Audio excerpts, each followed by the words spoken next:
Welcome to The Visibility Gap. I'm Dr. Jen Ashton. Today we're talking about the #1 killer of women in America, heart disease. It often goes under-recognized, under-diagnosed, and under-treated. But why? For one, heart disease manifests differently in women than it does in men. On top of that, symptoms are frequently overlooked or even dismissed.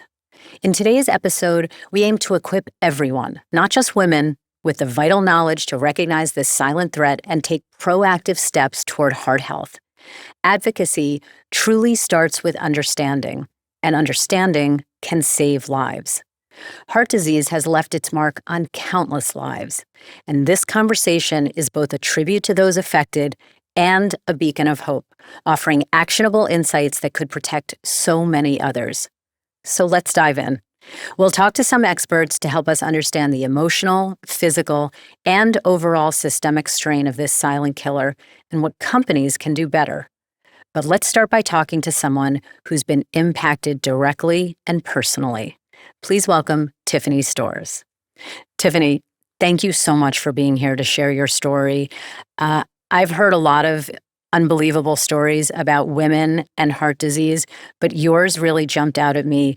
Yours started following your pregnancy. I would love it if you could take us through what your health was like. Let's start with your pregnancy. I grew up with great health for the first 30 years of my life. It wasn't till my husband and I started to start building our own family that we realized we ran into some fertility issues. So after 4 years of trying and being told, oh, just have a glass of wine, or you think you're over-processing it, you're overthinking it, just relax. That didn't work. Another 4 years went by, and we decided to see a fertility specialist. And thank goodness we did, because that was where we really needed to go. Everything had been well up until that point, and then life took an extreme hard left for me. Just 2 weeks postpartum after the birth of my daughter, I lost all my hearing on one side. And on top of that, I was being doubted that I was losing my hearing. In that time frame, quickly looked for hearing aids. I did a survival sign language class, anything to get up to speed and acclimate. And then, since it had took so many years to conceive our first, we started trying right again. So we saw the fertility specialist, and we did get pregnant again. And after the birth of my second, I went bilaterally deaf. I lost everything on the other side as well. So the timing was so bittersweet that it correlated directly after the birth of each child. So at that point, I was completely deaf, a new mom, trying to figure out why, and more importantly, just how to move forward. And in that case, a cochlear implant was the best sound solution long-term because of how profoundly deaf I had become. You're a new mom and literally can't hear your infant crying. It was horrific timing in terms of all the joys that I had anticipated for so long. And then I'm unable to hear them. It was just ripped away from me. 2 babies, 2 in diapers, completely deaf, going for cochlear implants to rectify your sudden dramatic hearing loss. And incidentally, during that procedure, it's discovered that you have profound bradycardia.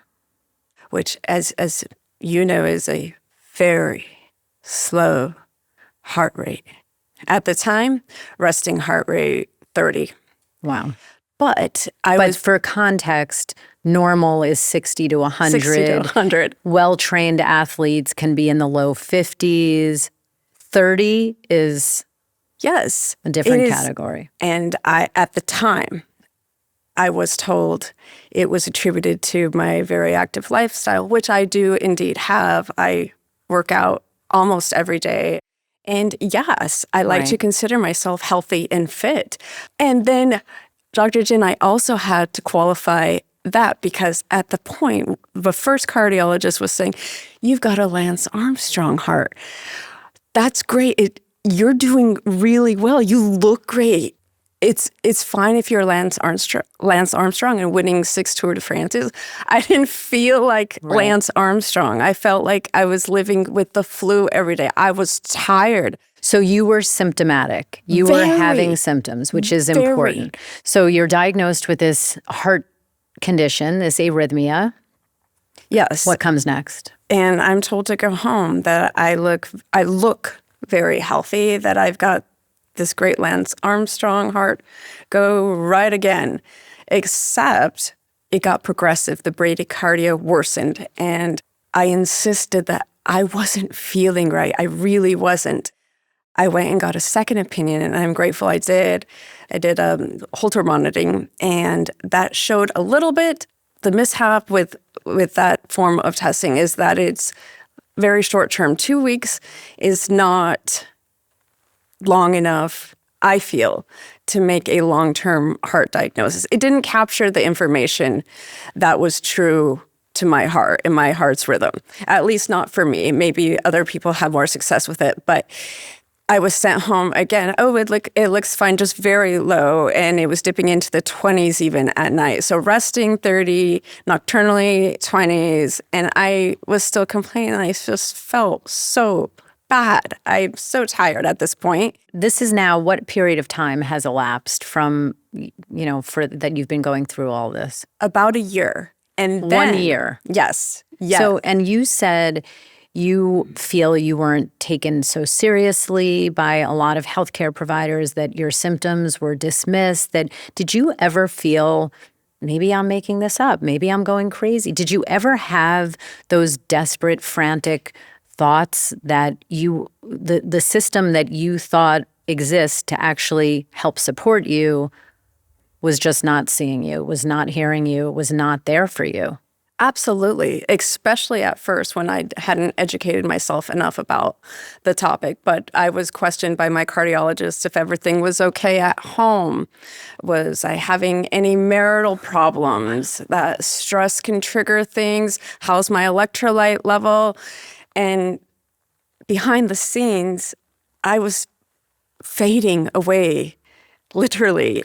So then the syncope started happening, and I would pass out. Which is fainting, right? My children had found me before on the kitchen floor. I would be rushed to the emergency room, being given atropine, epi, you name it. And it was during those hospital trips, which there was at least 5 before the pacemaker was inserted. I would be pumped meds, and I'm like, I feel great. I don't want to go to the ER. Like, this feels so good. Whatever you just gave me. And they're like, because you're actually beating at a normal rate. Right. You're in the 50s. And I'm like, this feels so good. Can I stay here? They're like, no, it's going to wear off in 20 minutes. No, you can't do that to me. I feel so good. I could get things done right here. No. And it wasn't until 5 trips later, ambulance comes to the house. Everyone knows what's going on. Neighbors would text, everything okay again? We see the ambulance there again. Is Tiffany okay? This was becoming normal. And finally, a nurse in the ER said, Tiffany, what are you doing here again? Like, what are you doing here again? You had been to the emergency room so often that the nurse knew you by name. Yes. And she's like, yep, your blood shows elevated protein levels, protein enzymes. You definitely had a cardiac event. ECG shows that. And I'm like, will somebody please take care of me? And so finally, I go straight from the ER. Like, I'm not released until, I think this was on this last final episode on Saturday or Sunday, and I was held there until the cardiologist was in office on Monday. And finally, he got on board, said, yeah, she's gonna die. This will take her if we don't implant her. But what was the holdup? Like, I just don't understand. In my gut, in the pit of my stomach, I knew I needed something more. I was passing out, and one time even I had a, thank God nothing happened to me or anyone else, but I was feeling dizzy in my car. I called 911. I feel like I'm about to pass out. Said, just pull over. I didn't even hear the rest of it. I was found on the side of the road, car still in drive.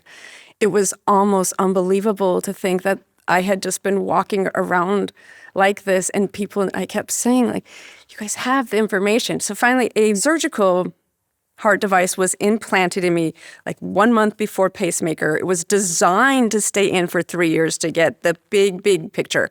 It only took like 3 days. And they're like, get it out, get her in the OR. How's your health today?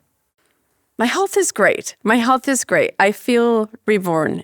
I mean, you know the data because you're so active. You're such an advocate in this space now that is very clear, and it's very disturbing. A woman with the same symptoms, the same cardiac symptoms as a man, will wait longer in an emergency room setting for treatment and will receive less aggressive treatment than a man with the same symptoms and the same condition.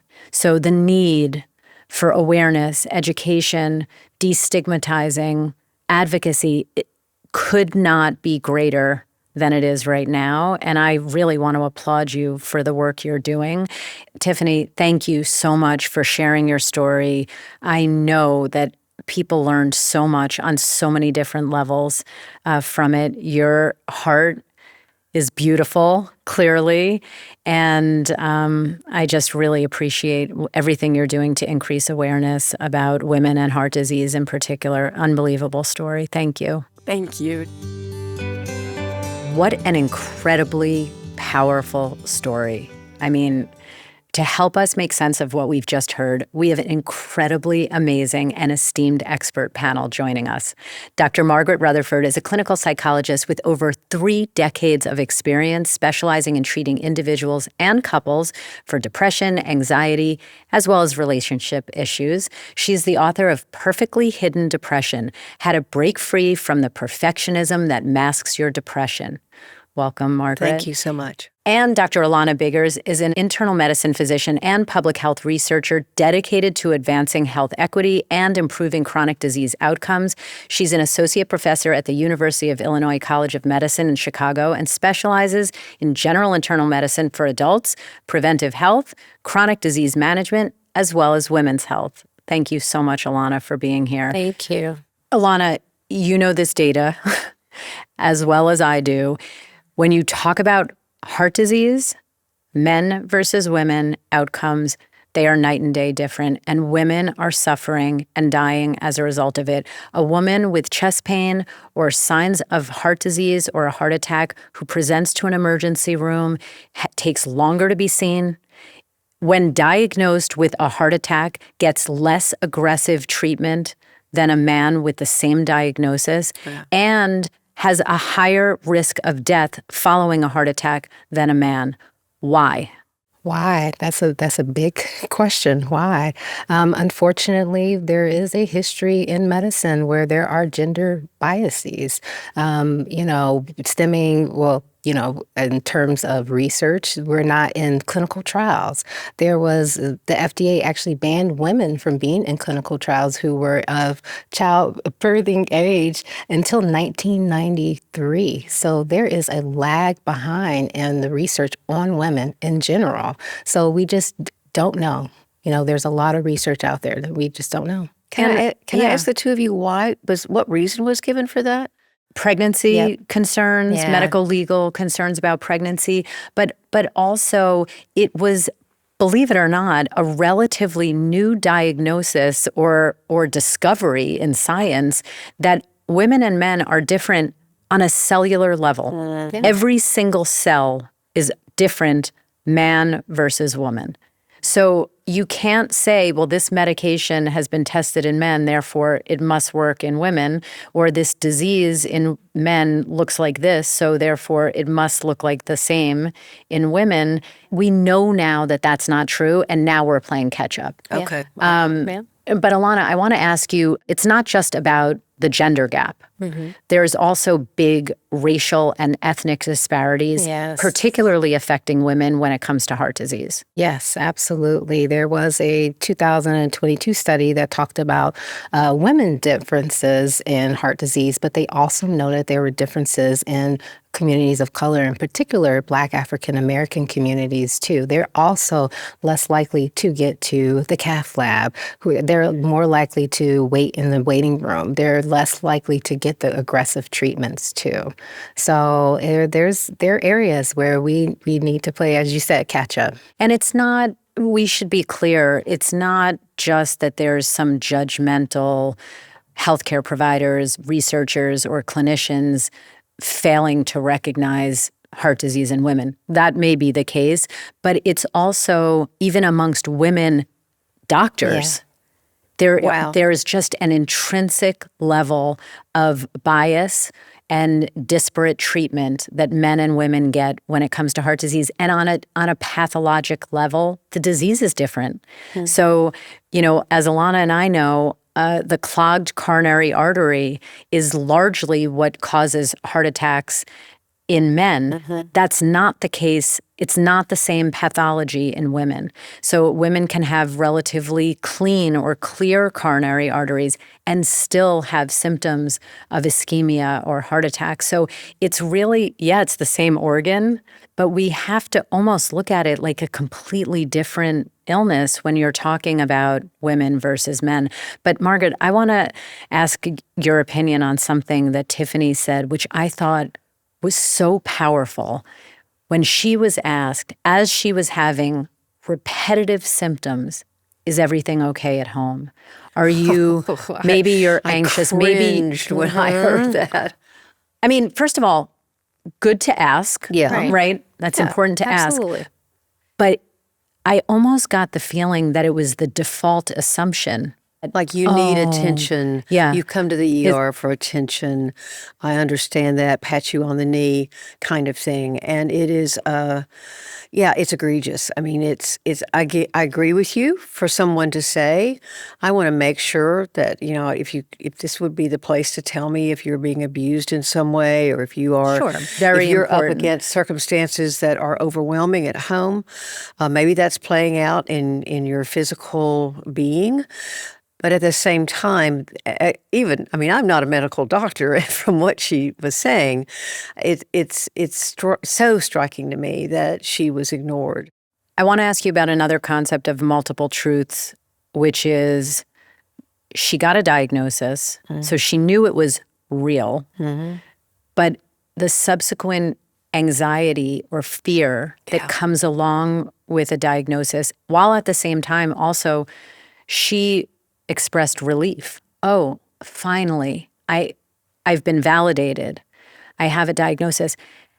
What's your advice for someone when they have actually had something happen that may or may not be traumatic, it's real, medical event, and then they have subsequent fear or anxiety, in many cases appropriately so, after that? You just said my answer, which was we have tended to think of anxiety as something that you must get rid of. That's a terrible kind of emotion. And yet some anxiety is very normal and is protective. And protective and part of the grieving process and part of the ability to sort of begin to weave this into the reality of your life. And that takes some energy and takes some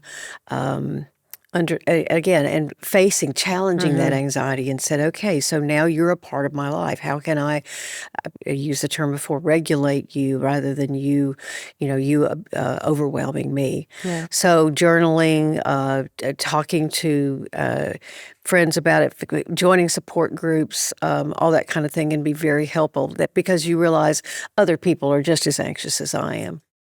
Alana, so much of your research is in health equity and health disparities. Do you think, if you had to give us a report card right now, women and heart disease, what's our grade? C, maybe? I would agree with you. Yeah. What can be done better? What can we improve upon?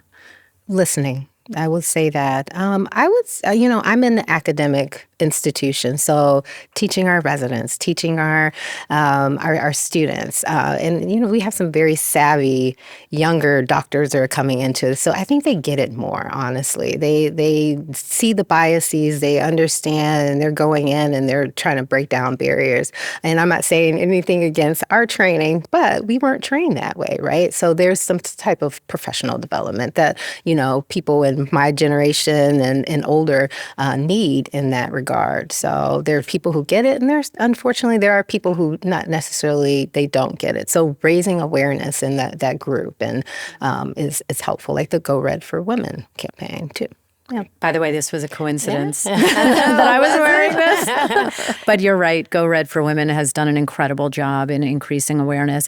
So you talked about what can be done in terms of medical education and in healthcare. What about in the workplace? What can be done to bridge this gap, specifically when you talk about women and heart disease? I want to say also awareness campaigns, having health fairs again, where you're, checking blood pressures on people. I've had a number of patients come in to me who said, I was at, this workplace health fair. They checked my blood pressure and it was high. And it was the first time that anyone's ever told me that. So, doc, what do I do? So just creating an environment where, health is a priority. I think that is what is needed, and actually promoting that throughout your with your employees, and they'll appreciate that. So yeah. You may have heard the saying, Margaret, in medical school, a very common saying that we're taught a lot is when we study pediatrics, there's a saying, children are not little adults. And I would say now, women are not small men. Yes, exactly. That's the thought process. When you look specifically at heart disease, let's do a little bit of a mini med school on what are the tests, or are there special tests that you recommend to your patients who are women that they should be asking for or know about when it comes to their heart health? Some of the standard ones for sure. However, there was a study that came out not that long ago saying that not only should we be looking at like our cholesterol levels, our lipid panels, but we should also be looking at our lipoprotein A levels and our CRP, which is C-reactive protein. So there's looking at the what's that? It's inflammation marker. Everything has a letter in medicine. Yeah, exactly. That's an inflammation marker in your body. And the combination of those three can actually predict in the future your cardiovascular risk, and not just men, but in women as well. And, I think the other thing that so few women, or even sadly providers, know about, or workplace health resources, is the connection now between a woman's reproductive health, OBGYN conditions, and risk factors for heart disease. And in OBGYN, we consider a number of pregnancy complications literally failed stress tests for heart disease. Wow. High blood pressure during pregnancy, gestational diabetes, a placental abruption, a preterm birth.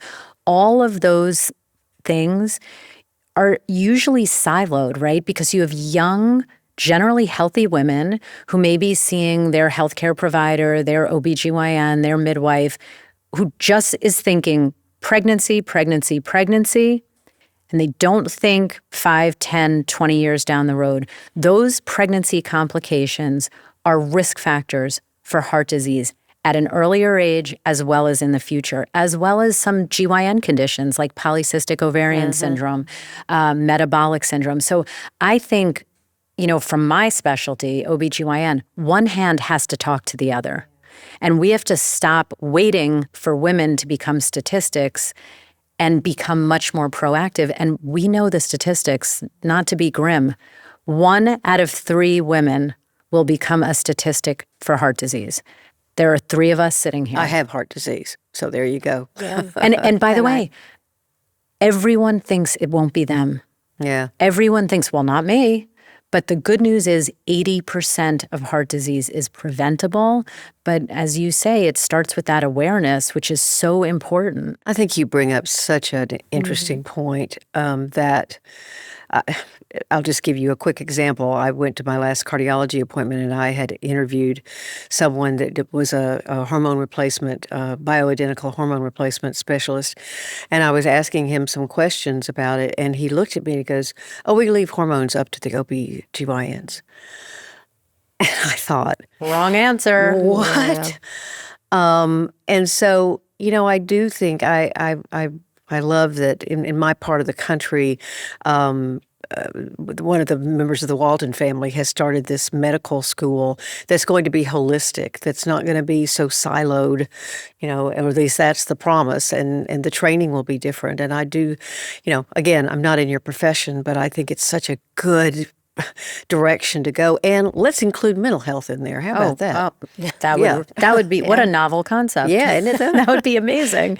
What about, we heard in Tiffany's story, obviously, the emotional, the physical toll that this has taken on her.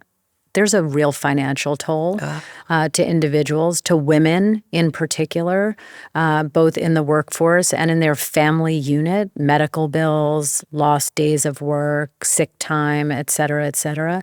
Do you think that's just something people are not aware of, or they don't want to face that reality or don't want to talk about it? I feel like they're probably not aware of it. I feel like you're not in it until you're in it. And then once it becomes a reality, it's like, whoa. When you start off, you're like, oh, I have health insurance. This will be fine, and then people get sick and then they see their health insurance. The bills still come, with deductibles, et cetera. But then it's, like you said, the lost productivity, the home life is affected, all of those things. That's what I was going to say, and the loss of time with those two children, right? And her having to, manage what are very, very frightening symptoms, or try to ignore them or something. So, do you feel, Margaret, like there's something more loaded or charged with heart issues and mental health? Yes. Because actually what is fairly general knowledge, and this is not going to come as any surprise to the two of you, but it is very common to deal with depression and anxiety with heart disease and brain issues, neurological problems. They're so primal to us being able to function in life. And so, yes, there is a much heavier load when you've got something wrong with your heart or your brain. And I see that a lot with people. They'll have heart issues and they'll get depressed or highly anxious. And I don't see as much the neurological simply because of the nature of my practice, but I've seen a good deal of the cardiological problems. And of course, most people have heard of broken heart syndrome, which is an actual medical entity. But I think it speaks to just how important the heart is to our overall well-being. And I'm not talking just physically, but again, really connecting the dots holistically. For so much of Tiffany's journey, she literally was, ironically, she couldn't hear, but she was not seen. She felt invisible along her journey in getting a diagnosis, in even being validated for what she was going through and how terrifying that was for her. You said you would hope that the healthcare providers would be questioning themselves and saying, what did I miss? What could I do differently? But that onus of responsibility is pretty obvious on the healthcare professionals with the body of knowledge. What would your advice be to someone going through a heart issue who doesn't feel validated, who doesn't feel seen the way that they need to? Keep on going to other professionals. Get a second opinion, get a third opinion, get a fourth opinion if you need it. Now, is that costly? Yes. But time-consuming. And time-consuming. And, again, you're dealing with your heart. And so, what kind of time do you have? She said she was down to 20 beats a minute. And so You know, it's so frightening. It's ridiculous. But I do think that it's finding someone who does listen to you is so important. I mean, therapy's the same way. Some therapists will just kind of pat you on the knee and go, "Oh, well, that sounds terrible. See you next week," rather than actually listening to you and trying to understand the impact of what you're feeling on your life outside of the therapy session. And unfortunately, it's not an isolated incident with her story either. I mean, there's studies that say that anywhere I've read, 20%, even in the UK, they said 80% of women reported that they felt dismissed by their healthcare provider. So this is something that is a The bigger majority. problem. Yeah. And we should mention this is not necessarily directed or blamed at male healthcare providers. They could feel unseen, unheard, unvalidated, even sadly by other women healthcare professionals. So I think Tiffany's story, wow, I mean, so powerful. So many people, younger women with heart disease, younger women after pregnancy, healthcare providers all have something to learn from her story. And you can tell she still feels it very, very deeply. Yeah. I mean, the hurt done to her and the invisibility, to use your word, and the people looking at her and saying, well, you know, this is in your head, or how is it at home? Yeah. You know, it was just such a dismissal of what was going on with her. It took a lot of bravery for her to just relive that. But thank you both so much for your insights and for the thoughtful questions. I think sometimes complicated issues don't always have a simple answer. Sometimes the smart thing is really to raise questions. And I really appreciate the questions you both brought to this discussion. It was so helpful. So thank you. Thank you. We hope this episode of The Visibility Gap has helped you and your loved ones feel seen and empowered. If you found it valuable, please don't forget to share it, like it, and subscribe to stay connected with us. Your support truly makes all the difference.